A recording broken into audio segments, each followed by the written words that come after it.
महाराष्ट्र के सुप्रसिद्ध कवि और ट्रांसलेटर माननीय भारत यादव हमारे साथ है। वो इस सम्मेलन के बारे में अपनी भूमिका विशद करेंगे। हाँ, ये 17वां मराठी विद्रोही साहित्य सम्मेलन अभूतपूर्व लोगों की उपस्थिति में संपन्न हो रहा है। ये पहली बार हुआ ऐसा कि वर्धे का ये सम्मेलन लोगों की उपस्थिति का नया कीर्तिमान बना रहा है। लोग सुनने में इतना दिलचस्पी ले रहे थे कि हमें अचरज लग रहा था। लोग किताबें पढ़ने में रुचि दिखा रहे थे। लोग किताबें खरीदने में रुचि दिखा रहे थे। ये हमको बहुत अच्छा लग रहा था, बहुत सारा। तो वर्धे का ये सम्मेलन बहुत सफल रहा और अनेक आयामों से ये सफलता का झंडा गाड़ रहा है। कराड सर नमस्कार। नमस्कार। ह्या विद्रोही संमेलनाची गरज कशाकरता पडली आपण सांगू शकता? तुम्ही पाहिलं असेल तिकडलं संमेलन अखिल भारतीय, त्याच्यात शेतकरी, कष्टकरी, दलित, भूमिहीन, कास्तकार, विमुक्त भटक्या जाती, आदिवासी आणि बहुजनांना कुठंही त्याले ते विचारपीठ उपलब्धच नाही। ते विचारपीठही म्हणत नाही, त्याला व्यासपीठ म्हणते। त्याच्यानंतर आपल्यासारख्या लोकांचे म्हणजे जे जमिनीतून जे लोक पैदा झाले त्यांचे साहित्य ठीक आहे किंवा त्या व्यवस्थेच्या विरोधात म्हणजे RSS म्हणा किंवा मग सत्तेत असणाऱ्या लोकांच्या विरोधात जे लोक बोलते ते बोलू द्यायचं नाही, याच्यासाठी ते त्याले विचारपीठ उपलब्ध देत नाही। जे आमच्यासोबत चिकणे चोपडे राहते ठीक आहे त्यांनाच ते आहे। सरकारी तुम्ही पाहिलं असेल 3 टाईपचे जेवण होते तिथं, 3 ते 4 टाईपचे। VIP साठी वेगळं, VIP साठी वेगळं। खाण्याचे पदार्थ आले होते लोकसत्ताले काही दिवसाच्या अगोदर, संमेलन चालू व्हायच्या अगोदर। कोणते खाण्याचे पदार्थ? ते खाण्याचं संमेलन होय का साहित्य संमेलन होय? ते लोकांना विचार द्यायचे आहे का ते त्याले खाऊन गोदरीत पाठवायचं आहे? म्हणजे अशा टाईपचं ते संमेलन आहे जिथं विचार पेरल्या जात नाही। आमचं संमेलन हे ठीक आहे शेतकरी, कष्टकरी, बहुजन, कामगार, दलित, भूमिहीन ठीक आहे, विमुक्त भटक्या जाती, जमाती, आदिवासी आणि बहुजनांचे प्रश्न मांडणारं विद्रोही साहित्य संमेलन आहे। विद्रोहीची हे शेवटपर्यंत भूमिका राहील का इथून आपल्या या सर्व लोकांचे विचार लोकांपर्यंत पोहोचले पाहिजे। आपले जे साहित्यिक आहे त्यांना विचारपीठ उपलब्ध झालं पाहिजे, तो विचार लोकांपर्यंत गेला पाहिजे। त्यासाठी हे विद्रोही साहित्य संमेलन आयोजित केलं आहे। म्हणजे सर असं म्हणता येईल का आपल्याला की एकीकडे धनशक्तीचा वापर होतो आणि एकीकडे जनशक्तीचं समर्थन? हे जनशक्तीच आहे। म्हणजे 4 कोटीचं संमेलन, 400 लाखाचं संमेलन कुठं आणि आमचं 12.5-13 लाखाचं संमेलन कुठं? हे लोकांच्या 1-1 रुपयातून वर्ग, एक मूठ धान्य 1 रुपया अशी मोहीम चालू केली, त्याच्यातून उभं केलेलं संमेलन आहे। म्हणजे आपल्याला असं म्हणता येईल तर की कुठेतरी एका चांगल्या विधायक विचाराला दाबण्याचा प्रयत्न होतो आहे आणि ज्याची समाजाला गरज आहे आज भारतीय समाजाला, तो वर आणण्याचं काम विद्रोही संमेलन करतं आहे। बिलकुल ज्या विचाराची गरज आहे लोकांना ते विचार पटले पाहिजे, ते विचार समजून या साहित्य संमेलनातूनच सांगता येते। म्हणून वारंवार आपला प्रयत्न आहे का याच्यातून हे संमेलनातून हे विचार लोकांपर्यंत जावे। कारण तिकडं तुम्ही पहा, राज्यपाल पदावरचा, संवैधानिक पदावरचा माणूस महात्मा ज्योतिबा फुले, सावित्रीबाई फुलेबद्दल वाचरटासारखा बोलते आणि सत्तेत असलेले हरामखोर एकही शब्द नाही बोलत त्याच्या विरोधात। त्याच्यानंतर तो छत्रपती शिवाजी महाराजाबद्दल टिंगल टवाळक्या केल्यासारखा बोलते। राज्यपाल पदावरच्या माणसानं जर असं बोलत असेल तर सत्तेत असणाऱ्या भारताच्या राष्ट्रपतीनं आणि पंतप्रधानानं राष्ट्रपतीला लेटर पाठवायला पाहिजे का त्याला पदावरून उचला, तरी ते कायम ठेवते। सर आपल्याला काय वाटते की ह्या आपल्या विद्रोही संमेलनाच्या उत्थानासाठी काय प्रयत्न झाले पाहिजे लोकांकडून सपोर्टिंगच्या दृष्टीने किंवा सरकारने आपल्यासाठी काय करावं? मी म्हणतो अखिल भारतीय विद्रोही साहित्य संमेलनाचे पैसे सरकारनं पहिले बंद करायला पाहिजे। तिच्या साहित्यकाचे जे चोचले पुरवले जाते ते बंद करायला पाहिजे। तुमच्यात दम असेल ना म्हणा तर त्या 3% वाल्यानं त्याच्या पैशात संमेलन उभं करून दाखवा म्हणा, मग आम्ही सांगतो काय संमेलन उभं करणं। सर मला हे सांगा, आता 17 वर्ष होऊन राहिले आहे आपल्या संमेलनाला। आधी यांचं एकीकडे आपलं एकीकडे व्हायचं पण आता अलीकडे मला वाटतं हे 5वं वर्ष आहे की आपलं संमेलन आमने सामने होऊन राहिले. याच्यामध्ये आधीच्या याच्यात आणि आताच्या याच्यामध्ये काही फरक वाटतो का? त्याचा काय उपयोग झालेला आहे? युद्ध करायचं असेल तर समोर या लागेल ना, काउंटर करावं लागेल ना.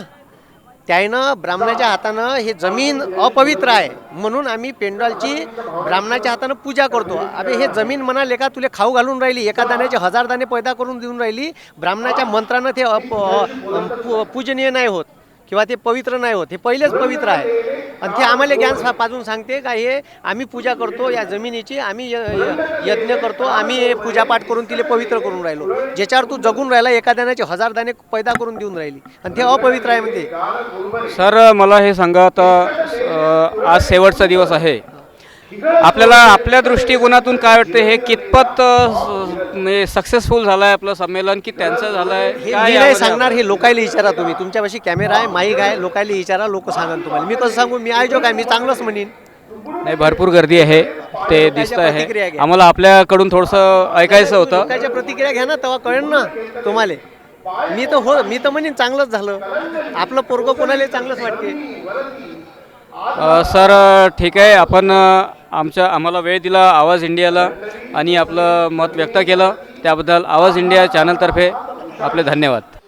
आज 17व्या अखिल भारतीय विद्रोही साहित्य संमेलन आज जे वर्धेमध्ये होत आहे आणि या अनुषंगाने एकीकडे अखिल भारतीय मराठी साहित्य संमेलन आहे आणि दुसरीकडे अखिल भारतीय विद्रोही साहित्य संमेलन आहे. तर तिकडली गर्दी आणि इकडली गर्दी पाहता आणि तिकडली वैचारिकता आणि इकडली वैचारिक पाहता आज हा जो भरगच्च वंचित, दलित, बहुजन, आदिवासी समस्त बहुजन समाज दिसत आहे. याबद्दल महाराष्ट्रातील सुप्रसिद्ध फोटोग्राफर माननीय नानू नेवरे या संमेलनात त्यांची चित्रप्रदर्शनी लागलेली आहे. शेतकऱ्यावर चित्रप्रदर्शनी लागलेली आहे. त्याबद्दल मी त्यांना आपले मत ते थोडक्यात मांडतील अशी मी त्यांना विनंती करतो. शासनाने शेतकऱ्याबद्दल जी उदासीनता दाखवलेली आहे आणि दाखवत आहे, बाकीच्या औद्योगिक लोकांबद्दल त्यांनी जी आर्थिक मदत केली आहे ती शेतकऱ्याला तेवढी प्रमाणात करण्यात आली नाही. आज शेतकऱ्याच्या जमिनी आज अनिल अंबानी औद्योगिक लोक गावच्या गाव विकत घेऊन राहिलेले आहे आणि ते पण कमी किमतीमध्ये. शेतकऱ्याच्या धान्याला मूल्यमापन मिळून नाही राहिलं आणि शेतकऱ्याकडे सगळे लोक दुर्लक्ष करून राहिलेले आहे. याच्यात विद्रोहीची भूमिका काय आहे? त्यामुळे जी व्यवस्था आहे त्याच्या विरुद्ध विद्रोह करणे हा समाजाचा, साहित्यिक लोकांचा, आर्टिस्ट लोकांचा एक आहे ना, आर्टिस्ट लोक त्याच्याबद्दल विद्रोह करत आहे. धन्यवाद. तर हे होते नानू नेवरे. तर प्रत्येक कलावंत हा म्हणजे ज्याला याची जाण आहे, सामाजिकतेची जाण आहे, ते आपल्या कलेच्या माध्यमातून आज विद्रोहासाठी तयार आहेत. नाचा जो बोधचिन्ह दिसते आहे ते बोधचिन्ह ज्यांनी तयार केलं ते जागतिक कीर्तीचे चित्रकार माननीय बडी खैरे आपल्याला या संमेलनाविषयी आणि या बोधचिन्हाविषयी सांगतील. सर्व उपस्थित श्रोते प्रेक्षकांना धन्यवाद आणि जय भीम. खरं तर या संमेलनाची, विद्रोही साहित्य संमेलनाची जी थीम लाईन होती तर ती हा देश एकत्र जोडला गेला पाहिजे या दृष्टीनं त्यांनी माझ्याशी चर्चा केली होती आणि त्या अनुषंगानं आपण ते बोधचिन्ह बनवलेलं आहे. त्यामध्ये आपण मशाल दाखवलेली आणि ती मशाल उचलून धरताना 2 पुरुष आहेत, एक स्त्री आहे. म्हणजे स्त्री पुरुष समानता सर्वांचा वाटा या चळवळीमध्ये आहे आणि देशाच्या विकासासाठी जे काही करता येणार आहे आपल्याला ते सर्व स्त्री पुरुष सर्व एकत्र मिळून आपण करू शकतो. हे ते तिथे मांडलेलं आहे मी चित्रामधून. आणि जी मशाल दाखवलेली आहे तर ती मशाल म्हणजे आगीची मशाल आहे, पण ती विध्वंसक अशी नाही आहे मशाल. कारण त्या मशालीतून आम्ही उजेड घेतो म्हणजे नॉलेज मिळवतो, ज्ञान मिळवतो. म्हणजे प्रकाशाचा अर्थच नॉलेज, ज्ञान हा आहे. आणि त्यामुळे आम्ही आणि तिथे आपण पेन दाखवलेलं आहे, पुस्तक दाखवलेलं आहे. म्हणजे आमचा हा जो लढा आहे हा सृजनशील विचारांचा हा लढा आहे. इथे जरी ती मशाल दिसत असली, आगीचं प्रतीक आहे, म्हणजे आम्ही ते उजेडाचं प्रतीक मानतो, तर ही मशाल जरी असली तरी ही विध्वंसक विचारसरणीचं हे प्रतीक नाही आहे, ते ज्ञानाचं प्रतीक म्हणून आपण वापरलेलं आहे. आणि ते आपण सर्वांच्या सामूहिक प्रयत्नातून कोणताही विचार हा पुढे आपल्याला नेता येतो. त्या दृष्टीने सर्वांचं इथे योगदान, सर्वांचं सहकार्य मिळावं अशी एकंदरीत भूमिका आणि हा देश एकसंघ सांधावा या भूमिकेतून मी हे बोधचिन्ह बनवलेलं आहे. आणि आता आपण पाहतो की या संमेलनामध्ये, या विद्रोही साहित्य संमेलनामधले जर तुम्ही विषय पाहिलेत आणि यामध्ये जे सादर होणारे जे कार्यक्रम आहेत वेगवेगळे सांस्कृतिक आहेत, पथनाट्य आहेत, वन ॲक्ट प्ले आहे, स्ट्रीट प्ले, हे सर्व जे इथे सादर होतात यांचे विषय जर तुम्ही विचारात घेतले तर तुमच्या लक्षात येईल की हे सगळे बुद्धाच्या शांतीनं, महात्मा ज्योतिबा फुले, बाबासाहेब आंबेडकर, शाहू महाराज, अण्णाभाऊ साठे या सर्व महामानवांना, या महापुरुषांच्या विचारांना एकत्रित बांधून ही चळवळ आपण पुढे नेऊ शकतो. आणि माणूस कसा सुखी होईल, मानवता कशी इथे नव्यानं पुन्हा रुजवल्या जाईल. कारण आजचं वातावरण असं आहे की कोणताही एक शब्दाचे अर्थाचा अनर्थ करण्याचे हे दिवस आहेत.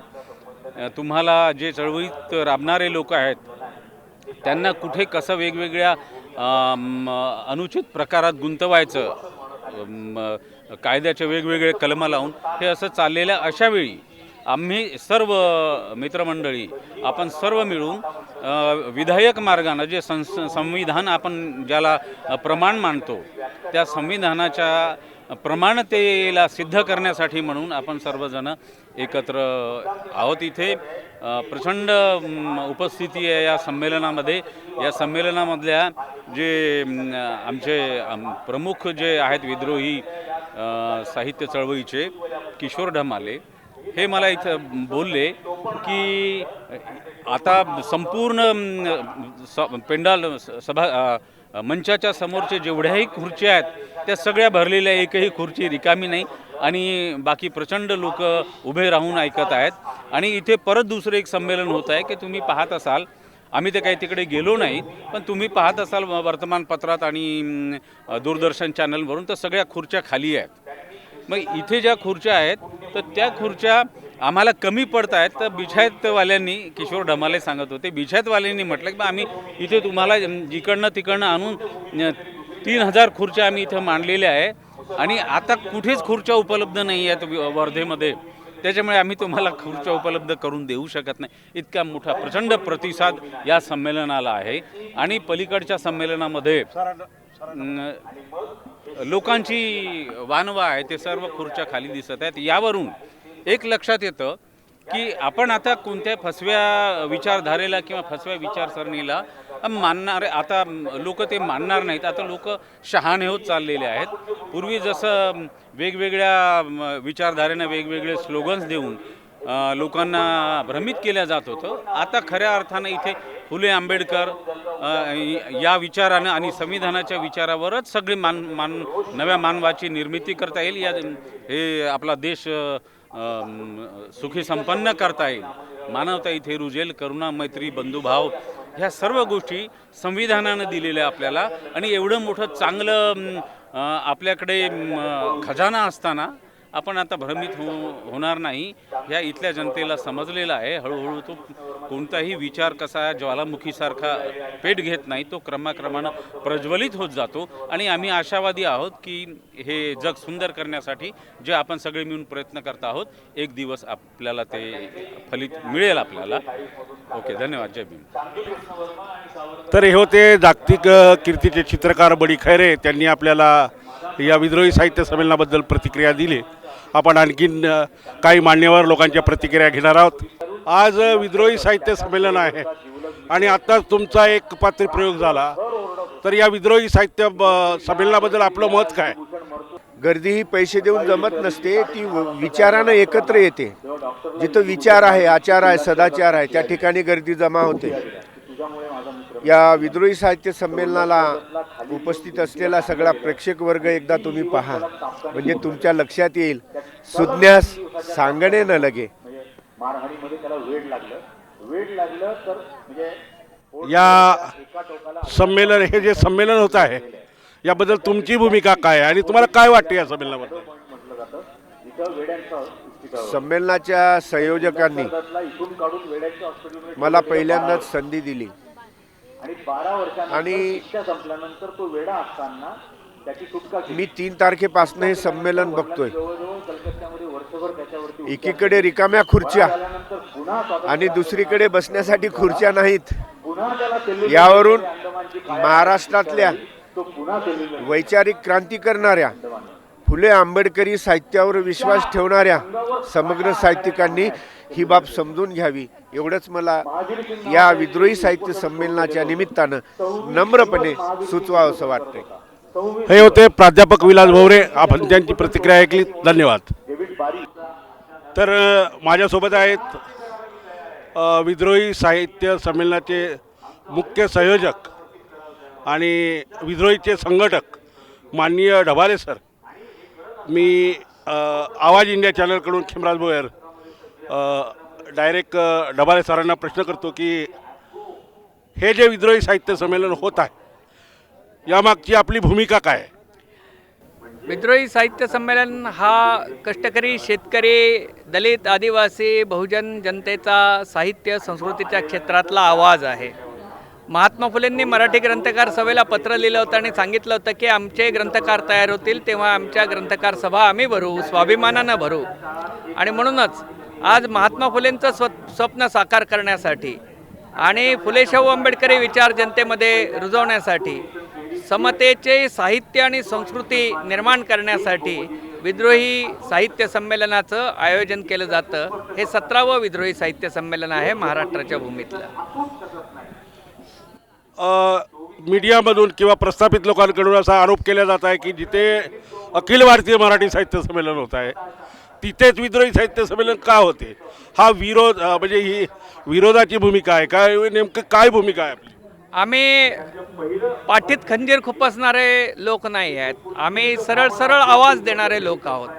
इथल्या ब्राह्मणी भांडवली पुरुषसत्ताक व्यवस्थेनं आणि त्या व्यवस्थेच्या कुसंस्कृतीनं इथल्या बहुजन समाजाला हजारो वर्ष पिडलेलं आहे, नाडलेलं आहे, शोषलेलं आहे. त्याच्या विरोधामध्ये या विषमतावादी संस्कृतीला आम्ही हे आव्हान दिलेलं आहे आणि त्या आव्हानामुळे आम्ही आमने-सामने आहोत. आणि पहिलं संमेलन धारावीला झालं 1999 साली आशिया खंडातल्या महाझोपडपट्टीमध्ये. नंतर 8वं संमेलन सोलापूरला झालं आमने-सामने अखिल भारतीयच्या समोरासमोर. नंतर 15वं संमेलन नाशिकला आमने-सामने झालं. 16वं उदगीरला लातूर जिल्ह्यामध्ये आमने-सामने झालं आणि हे 17वं संमेलन आमने-सामने वर्ध्याला होत आहे. म्हणजे एकूण 17 संमेलनांपैकी 5 संमेलनं आमने-सामने झाली आहेत. बाकी 12 संमेलनं आम्ही वेगवेगळ्या ठिकाणी घेतलेलीच आहेत. पण आता लोकांचं म्हणणं असं आहे, बहुजन समाजातल्या साहित्यिकांचं, विचारवंतांचं, की आता इतरत्र घ्यायचं नाही, आता आमने-सामनेच घ्यायचं. ही शतकानुशतके विषमतेचं संरक्षण संवर्धन करणारी विषमतावादी संस्कृती गाडून टाकण्याचा चंग आम्ही बांधलेला आहे. ज्यांनी जातीयवादी सावरकरांना अध्यक्ष केलं संमेलनाचं आणि डॉक्टर बाबासाहेब आंबेडकरांना निमंत्रण दिलं नाही, ज्यांनी जातीयवादी ब्राह्मणवादी मंडळींना अध्यक्ष केलं पण अण्णाभाऊ साठे, अमरशेख गव्हाणकरांसारख्या संयुक्त महाराष्ट्राच्या निर्मात्यांना वेशीबाहेर ठेवलं, ज्यांनी क्रांतिसिंह नाना पाटील आणि दादासाहेब गायकवाडांनाही निमंत्रण दिलं नाही, त्यांना मराठीबद्दल बोलण्याचा, महाराष्ट्राबद्दल बोलण्याचा यत्किंचितही अधिकार नाही. हे आम्ही निर्माण केलेलं आहे. पण हे आजपर्यंत आमच्या बहुजन शेतकरी जनतेला माहीत नव्हतं. म्हणून आमच्या शोषणाबद्दल, आमच्या दुःखाबद्दल आणि आमच्या आनंदाबद्दल सुद्धा आम्हीच बोलणार, आम्हीच लिहिणार आणि आम्हीच त्याच्याबद्दलचं भाष्यही करणार. एवढे विचारांची जागृती बहुजन समाजामध्ये निश्चित झालेली आहे. आणि म्हणून आम्ही अखिल भारतीयच्या विरोधामध्ये आहोत, ठामपणे विरोधात आहोत. सरकारच्या मलिद्यावर, दान धर्मावर चाललेलं ते संमेलन आहे आणि आम्ही वारकरी संस्कृतीचे पाईक आहोत. वारकऱ्यांना पंढरीच्या विठ्ठलाचं दर्शन घेण्यासाठी अनुदान लागत नाही, दारू तर मुळीच लागत नाही साहित्यिकांसारखी.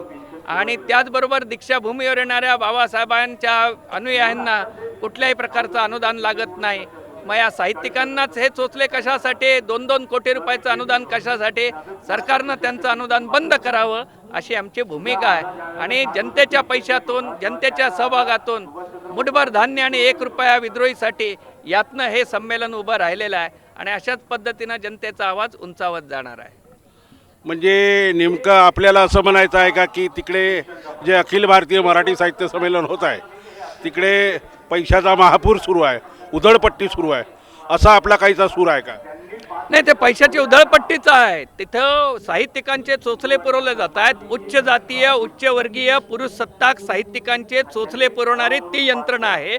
आणि आमच्या इथे हे आमचे वारकरी प्रतिनिधी आहेत, कीर्तनकार आहेत.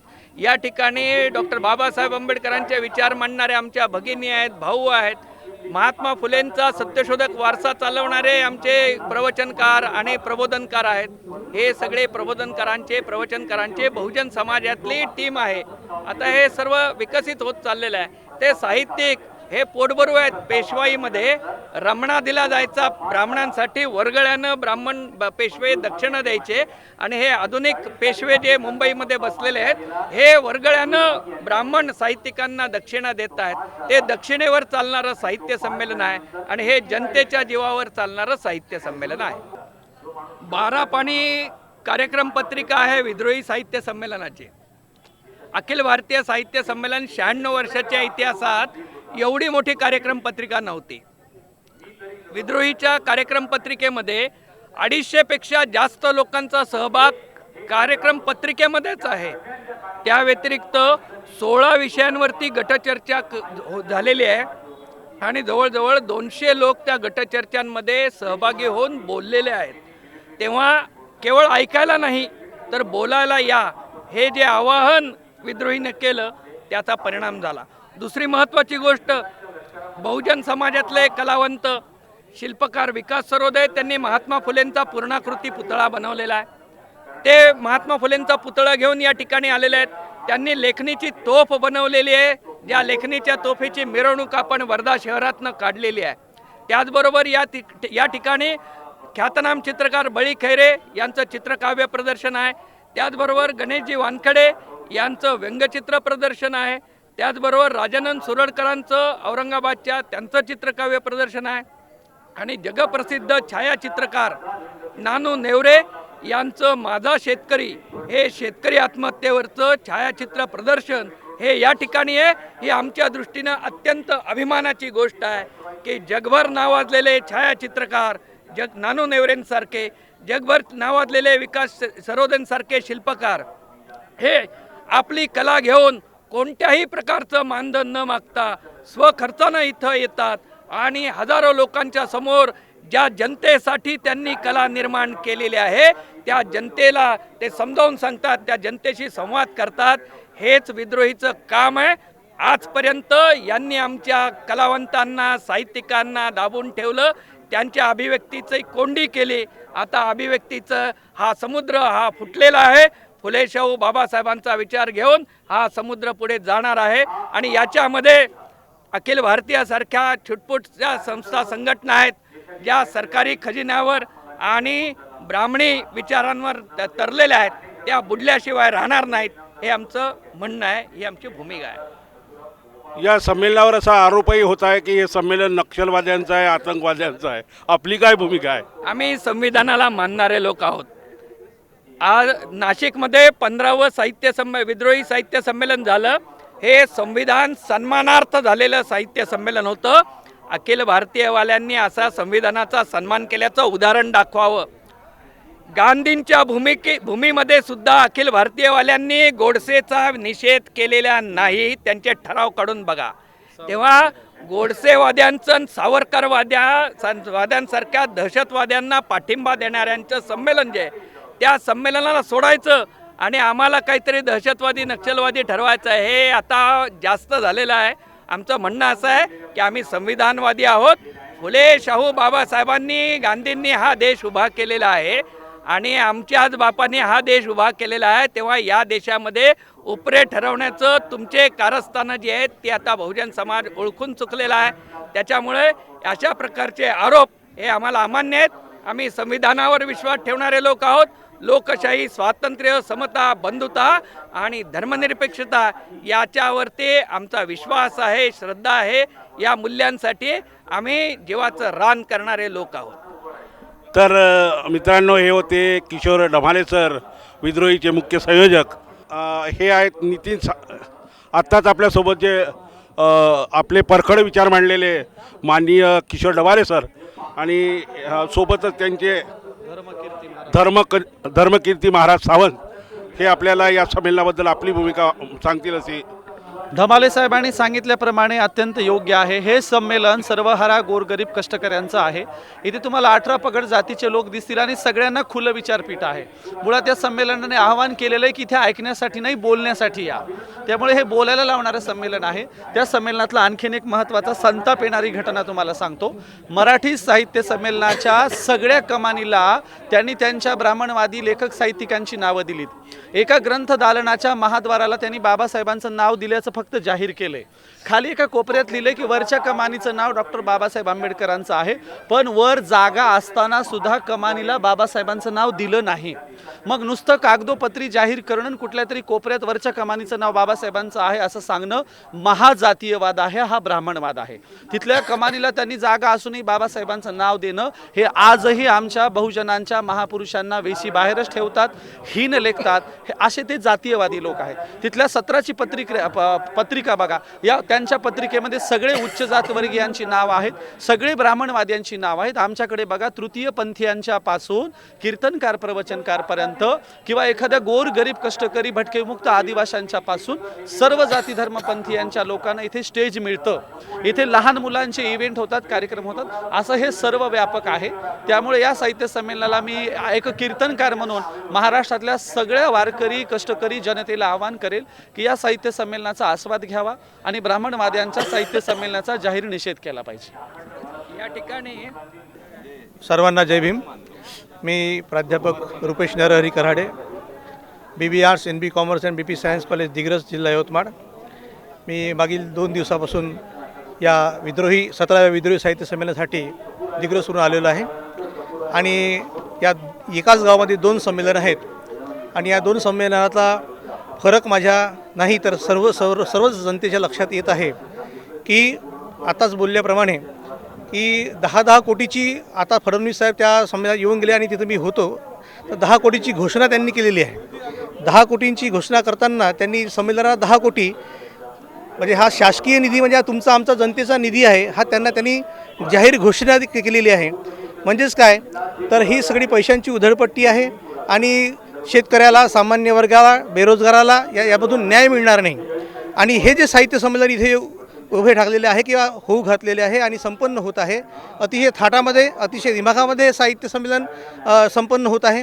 आणि या साहित्य संमेलनाची जी वर्गणी आहे ही वर्गणी लोकवर्गणी आहे आणि या लोकवर्गणीतून हे साहित्य संमेलन उभारलेलं आहे.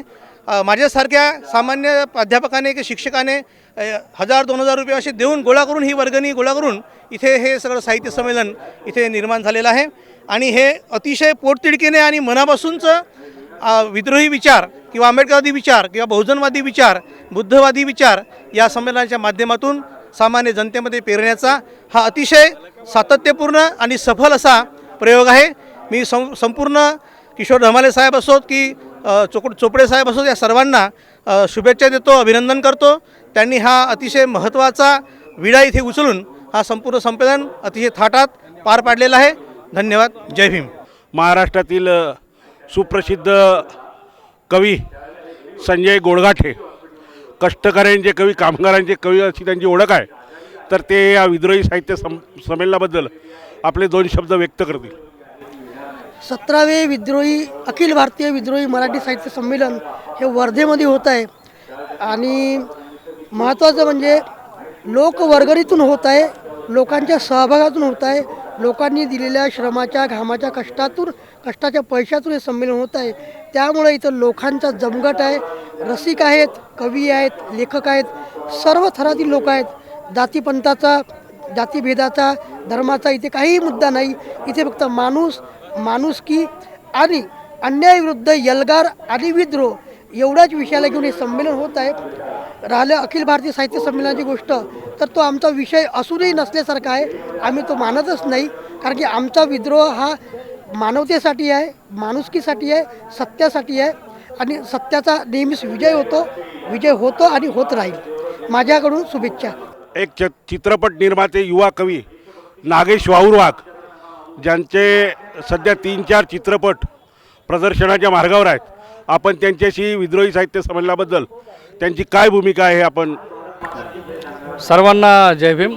17वे अखिल भारतीय विद्रोही मराठी साहित्य संमेलन वर्धा येथे होत आहे, संपन्न होत आहे. गेल्या 2 दिवसापासून मी या संमेलनाचा आस्वाद घेत आहो आणि अतिशय कष्टातून हे संमेलन उभं केलं आहे. लोक वर्गणीतून प्रत्येकाने आपल्या आपल्या परीने जो हातभार लावला या साहित्य संमेलनाला, ते खरंच खूप अभिमानासारखी गोष्ट आहे.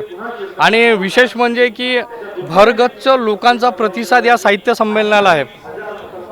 जाती धर्मच्या पलीकडे जाऊन एक माणूसपण या साहित्य संमेलनातून घडत आहे, हे खूप मोठी अभिमानाची गोष्ट आहे. गेल्या 2 दिवसापासून मी इथल्या परिसंवादामध्ये, कवी संमेलनामध्ये आणि कवी साहित्यिक लोकांनी जो उत्स्फूर्त प्रतिसाद या संमेलनात दर्शवला, त्याचं खरंच मी सर्व साहित्यिक आणि विशेष म्हणजे वर्धा जिल्ह्यातील सर्व नागरिकांचेही अभिनंदन करतो. आणि जे संमेलन आयोजन केलेलं आहे या वर्ध्यामध्ये, सर्व आयोजकांचे मी खरं अगदी मनापासून आभार व्यक्त करतो. आणि बरेच साहित्यिक या संमेलनाला उपस्थित आहेत, जे की संपूर्ण महाराष्ट्रातली नाही तर जागतिक लेवलवरचे साहित्यिक इथं उपस्थित आहेत. त्यांच्या माध्यमातून आमच्यासारख्या नवीन येणाऱ्या पिढीसाठी हे एक संमेलन नक्कीच मार्गदर्शक ठरेल अशी मला आशा आहे. आणि या संमेलनाला माझ्या परिवारातर्फे, माझ्या स्वतःतर्फे आणि सर्व आमच्या साहित्यिक मंडळातर्फे मी या संमेलनाला भरभरून शुभेच्छा देतो आणि सदिच्छा देतो. पुढेही संमेलनं ही अशीच सुरू राहतील असा एक विश्वास व्यक्त करतो. थांबतो. जय भीम. धन्यवाद.